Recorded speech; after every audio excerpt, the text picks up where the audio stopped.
Lakshmi phone పెట్టేసిన తర్వాత సుధాకర్ వంక చూసి, క్షమించండి అన్నయ్య గారు, అమ్మమ్మతో మాట్లాడుతూ మిమ్మల్ని మర్చిపోయాను అని చెవులు పట్టుకుంది లక్ష్మి. ఇప్పటికైనా గుర్తొచ్చానా అంటూ, పద, నాకు కూడా ఆకలవుతుంది, ఇద్దరం కలిసి తిందాం అని తనను హాస్పిటల్ క్యాంటీన్లోకి తీసుకుని వెళ్లాడు సుధాకర్. అది కేవలం డాక్టర్ల కోసం స్పెషల్ గా తయారు చేసే భోజనం. పొద్దున వెళ్లి భోజనం చేసిన క్యాంటీన్ వేరే వైపు ఉంటుంది కదా అన్నయ్య గారు అని అంది. అమ్మా తల్లి, గారు తీసేసి అన్నయ్య అని ప్రేమతో పిలువు, అదే 10,000 అని దండం పెట్టాడు సుధాకర్. సరే అన్నయ్య, ఇప్పటి నుంచి గారు తీసేసి అన్నయ్య అని పిలుస్తాను అని అంటుంది లక్ష్మి. సుధాకర్ కూర్చొని పక్కన కూర్చో అని తన పక్క చైర్లో కూర్చోబెట్టాడు. ఇప్పుడు ప్లేట్ నిండా భోజనం చూస్తుంటే ఇంత నేను తినగలనా అని అనుకుంటూ, అన్నయ్య, ఇంత భోజనమా, నేను తినలేనేమో అని అంది లక్ష్మి. నీకంటే చిన్నపిల్లలు ఇంతకంటే కాస్త ఎక్కువే తింటారు, కామ్గా తిను అని అన్నాడు కాస్త సీరియస్ గా చూస్తూ సుధాకర్. లక్ష్మికి వాళ్ళ నాయనమ్మ ఆరోగ్యం సీరియస్ అయిన దగ్గర నుంచి తిండి నిద్ర అన్నీ సగం సగం చేస్తుంది. మనిషి సగానికి సగమైపోయింది. అందువల్లే సుధాకర్ కోపంగా ఉన్నాడు. దాంతో చుప్చాప్ గా అతి కష్టం మీద ప్లేట్లో ఉన్నది అంతా నానా తంటాలు పడి తినింది. అన్నయ్యలు అంటే చెల్లెళ్లను తమ్ముళ్లను ఇలా భయపెట్టించి పనులు చేయిస్తారా? అంతేకాదు, అవసరమైనప్పుడు కట్టు తీసుకుని 4 దెబ్బలు కొట్టి కూడా చేపిస్తారు పనులు. ఇప్పుడు నువ్వు ఉన్నావుగా, ఇక నాకు బాధ లేదు, కాఫీ తాగుతావా లక్ష్మి అని అన్నాడు. కాఫీ అలవాటు లేదు, కానీ పాలు తాగుతానన్నయ్యా అని అంది లక్ష్మి. మా ఇంట్లో చాయ్ మాత్రమే, అప్పుడప్పుడు నాయనమ్మ కోసం చేస్తే తాగుతాను, కాఫీ ఎప్పుడు తాగులేదన్నయ్యా అని అంటుంది లక్ష్మి. అవునా, అయితే ఒక్కసారి తాగి చూడు, బాగుంటే నెక్స్ట్ టైం తాగుదువు, లేకపోతే ఇప్పటితో ఆపేద్దాం, సరేనా అని అంటూ సుధాకర్ ఆర్డర్ చేసిన కాఫీ ఒక్కసారి సిప్ చేసి చూసింది. నచ్చడంతో కప్పు ఖాళీ చేసి, బాగుంది అన్నయ్య కాఫీ అని అంది మనస్ఫూర్తిగా. సరే పద అనుకుంటూ వాళ్ళ నాయనమ్మను ఉంచిన ఐసీయూలోకి తీసుకుని వచ్చాడు సుధాకర్. ఇంతవరకు సుధాకర్ మాటల వల్ల కాస్తో కూస్తో నాయనమ్మ బాధను మర్చిపోయింది. కానీ రూమ్కి రాగానే ముఖం దిగులుగా పెట్టింది లక్ష్మి.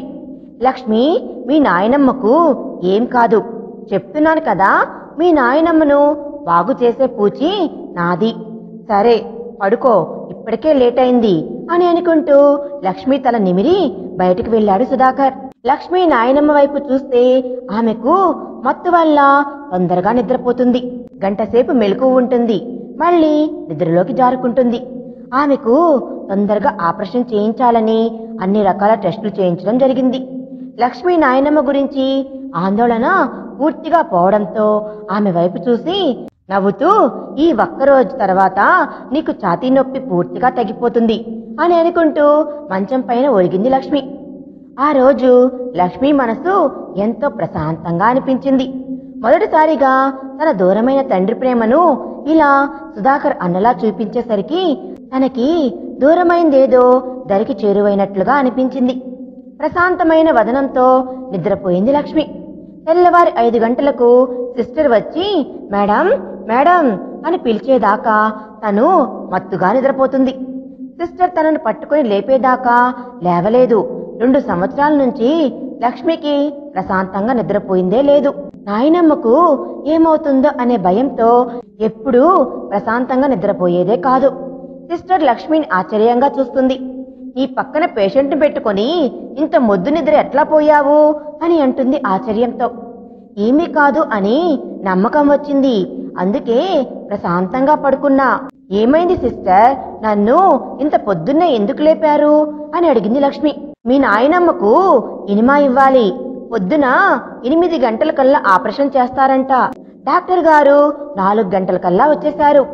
ఇప్పుడు ఆపరేషన్ థియేటర్లో ఆపరేషన్ చేసే డాక్టర్తో మాట్లాడుతున్నారు. మీ నాయనమ్మ టెస్ట్ రిపోర్ట్లన్నీ చెక్ చేస్తున్నారు అని అనుకుంటూ ఎల్లమ్మకు ఆపరేషన్ చేసే ప్లేస్ లో షేవింగ్ చేశారు, ఒక్క వెంట్రుక కూడా లేకుండా. అలాగే తనకు ఎనిమా ఇచ్చి తన కడుపులో మొత్తం క్లీన్ చేశారు. ఆ తర్వాత తనకు స్నానం చేయించి ఆపరేషన్ గౌన్ వేసి రెడీ చేశారు సిస్టర్ వాళ్ళు. ఎల్లమ్మని రెడీ చేస్తున్న సమయంలోనే లక్ష్మి త్వరగా స్నానం చేసి తడి బట్టలతోనే పక్కన ఉన్న శివాలయంకి వెళ్ళింది. అయ్యా శివయ్య, నువ్వు నా చిన్నప్పటి నుంచి ఎన్ని కష్టాలు బాధలు ఇచ్చినా ఎదుర్కొని పోరాడుతూ ధైర్యంగా నిలిచాను. కానీ ఈ క్షణం వరకు నాకు భయం అంటూ ఏమీ లేదు. కానీ మొదటిసారిగా నాయనమ్మకు ఆపరేషన్ కోసం తయారు చేస్తుంటే చాలా భయంగా ఉంది నాకు.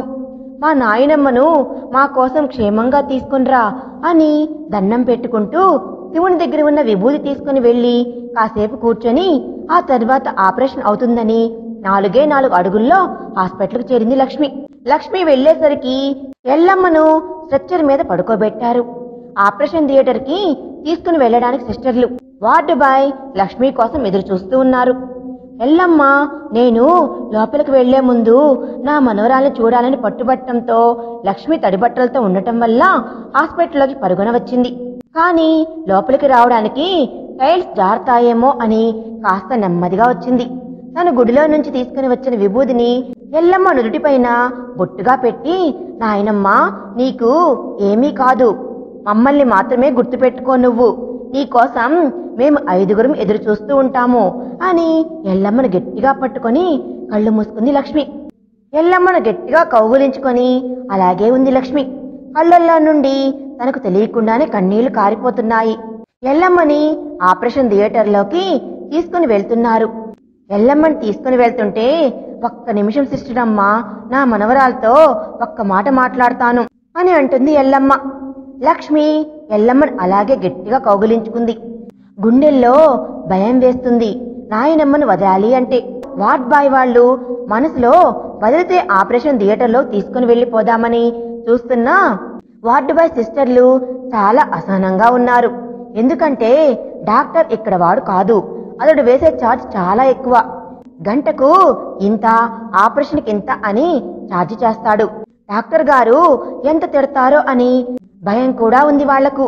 ఏం చేస్తారు, వాళ్ళు మనుషులే కాబట్టి వీళ్ల బాధను చూస్తుంటే వాళ్లకు కూడా గుండె నీళ్లైపోతుంది. అలాంటిది ఆపరేషన్ 8 గంటలకు మొదలు పెట్టాల్సింది ఇప్పటికి 8:30 అయిపోయింది. ఇప్పటికే లక్ష్మి ఎల్లమ్మను కదలనీయకుండా స్ట్రెచ్చర్ పైన పడుకున్న నాయనమ్మ పైన పడుకొని గుండెల్లో దాచుకున్న బాధ అంతా పోగొట్టుకుంటుంది. ఆపరేషన్ థియేటర్లో నుంచి హెడ్ నర్స్ కోపంగా వచ్చి, అమ్మా మీ నాయనమ్మకు ఆపరేషన్ చెయ్యాలా వద్దా? మీ నాయనమ్మ కోసం హార్ట్ రెడీగా ఉంది, ఆమెకు సరిపోయే గుండె దొరకాలంటే మళ్ళీ కనీసం 4 రోజుల సమయం పడుతుంది. అది మీ అదృష్టం బాగుంటే టైంలో దొరుకుతుంది, లేకపోతే లేదు. అరే మీరు అన్నీ అయిపోయాక ఇప్పుడు ఆపరేషన్ థియేటర్లోకి వెళ్లే ముందు ఏడుపులేందుకు? ఆమెకి బీపీ పెరిగిపోయిందనుకో, ఆపరేషన్ చేయడానికి వీలు ఉండదు. చదువుకున్న పిల్లలాగే ఉన్నావు, ఇలాగైనా చేసేది అని సీరియస్ అయింది లక్ష్మి పైన. తన గుండెల్లో పొంగుతున్న బాధ తనకు మాత్రమే తెలుసు. ఎవరికైనా చెప్పుకోవాలంటే పక్కన ఎవ్వరు కూడా లేరు. మొదటిసారి ఒంటరినైపోయాను అని ఏడుస్తుంది లక్ష్మి. సిస్టర్ వార్డు బాయ్ల పైన గట్టిగా కేకేసుకుంటూ ఎల్లమ్మ పడుకున్న స్ట్రెచ్చర్ను లోపల తీసుకుని వెళ్లిపోయింది ఆమె. ఎల్లమ్మకు అంతకు ముందే సెలైన్లో ఇంజెక్షన్ వల్ల కళ్ళు మూతలు పడుతూ ఉన్నాయి. దానివల్ల హెడ్ నర్స్ లక్ష్మి కోప్పడింది వినిపించలేదు. లక్ష్మి ఏడుస్తూ తన పైన పడుకున్న సమయం తన కళ్ళు మూతలు పడ్డాయి. ఎల్లమ్మను లోపల తీసుకుని వెళ్లి తనకు మత్తు ఇంజెక్షన్ ఇచ్చి ఆపరేషన్ స్టార్ట్ చేశారు. అలా ఓ 5 గంటలు గడిచాయి. బయట కూర్చుని లక్ష్మి ప్రాణాలు బేజారైపోయాయి. నిమిషానికి తన ప్రాణంలో లేకుండా అయ్యింది. మనస్ఫూర్తిగా నాయనమ్మకు ఆపరేషన్ సక్సెస్ కావాలి అని కోరుకుంటుంది. అప్పటికే ఎల్లమ్మని తీసుకుని వెళ్లి గంట దాటింది. అరచేతుల్లో అరికాళ్లలో చెమటలు పడుతున్నాయి లక్ష్మికి. గుండె భారంగా కొట్టుకుంటుంది. 2 గంటలు దాటింది. తన ప్రాణం అంతా నాయనమ్మ పైనే ఉంది. వెంటనే క్షణం ఆలస్యం చేయకుండా అమ్మవారి విగ్రహం ముందుకు వచ్చి ఆ విగ్రహం ముందట మోకాళ్ల పైన కూర్చొని దండం పెట్టుకుని కళ్ళు మూసుకుని ఉంటుంది. అప్పటికే ఆపరేషన్ మొదలుపెట్టి 5 గంటలు దాటింది. అయినా కూడా లక్ష్మి అంతసేపు మోకాళ్లపైనే కూర్చొని ఉంది. తన కళ్లల్లో నుండి ఇంకా కన్నీళ్లు మేము లేము అని అంటున్నాయి. టైం దాటిపోతున్న కొద్దీ తనకు ఆశ ఉన్న చోట భయం, బాధ అంతకంతకు పెరుగుతూ పోతుంది.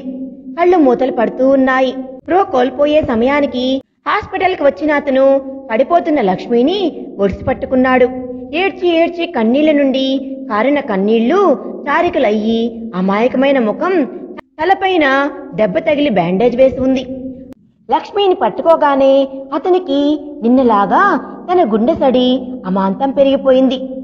నిన్న రాత్రి ఈ అమ్మాయిని పట్టుకున్న సమయంలో కూడా నా గుండె వేగం ఇలా పెరిగిపోయింది ఎందుకో అని అనుకుంటూ తనను అలాగే చేతిలో పొదవి పట్టుకొని తన ఫ్రెండ్ ఛాంబర్లోకి తీసుకుని వచ్చి పడుకోబెట్టాడు. సిస్టర్ని పిలిచి చెక్ చేయడానికి తన ఫ్రెండ్ని పిలవమని చెప్పాడు. సార్, సుధాకర్ సార్ ఇప్పుడే ఆపరేషన్ థియేటర్లో ఉన్నారు. ఒక అరగంటలో ఆవిడకి ఆపరేషన్ అయిపోతుంది. ఆయన బయటికి వస్తారు అని అంది సిస్టర్. అంతవరకు ఎవరైనా డాక్టర్స్ ఉన్నారా అని అడగగానే, సార్ అందరూ డాక్టర్లు పైన రౌండ్స్ లో ఉన్నారు. 5 డాక్టర్లు ఆపరేషన్ చేసిన వారిని చెక్ చేస్తూ ఉన్నారు సార్.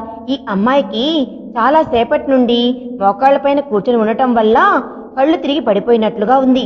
నేను సెలైన్ పెడతాను. డాక్టర్ వచ్చాక ఏం చేయాలో ఆయనే చూసుకుంటారు అని సిస్టర్ ఒక సెలైన్ తీసుకుని వచ్చి ఎక్కిస్తుంది లక్ష్మికి. అరగంట తర్వాత మెల్లిగా కళ్ళు తెరిచింది. అప్పటికే ఆపరేషన్ సక్సెస్ అయ్యింది అని సంతోషంతో లక్ష్మి కోసం పరుగులు పెడుతూ ఎక్కడ ఉంది లక్ష్మి అని చూస్తూ ఉన్నాడు సుధాకర్. లక్ష్మి నాయనమ్మకు ఆపరేషన్ సక్సెస్ అయింది అని లక్ష్మి సంతోషాన్ని ముఖంలో చూడాలి అనుకున్న సుధాకర్ కి లక్ష్మి ఎక్కడ కనిపించకపోవడంతో ఎక్కడికి పోయింది అని అనుకుంటూ తన క్యాబిన్ లోకి వచ్చాడు సుధాకర్. సుధాకర్ తన క్యాబిన్ లోకి వచ్చి ఆశ్చర్యపోయాడు లక్ష్మిని చూసి. ఎందుకు ఆశ్చర్యపోయాడు? ఏం జరిగింది? లక్ష్మి వాళ్ళ నాయనమ్మకు ఆపరేషన్ సక్సెస్ అయింది అని లక్ష్మితో చెప్పాడా అనేది మనం నెక్స్ట్ పార్ట్ లో తెలుసుకుందాం. ఈ వీడియో కనుక మీకు నచ్చినట్లయితే ప్లీజ్ లైక్ చేయండి. Thanks for watching.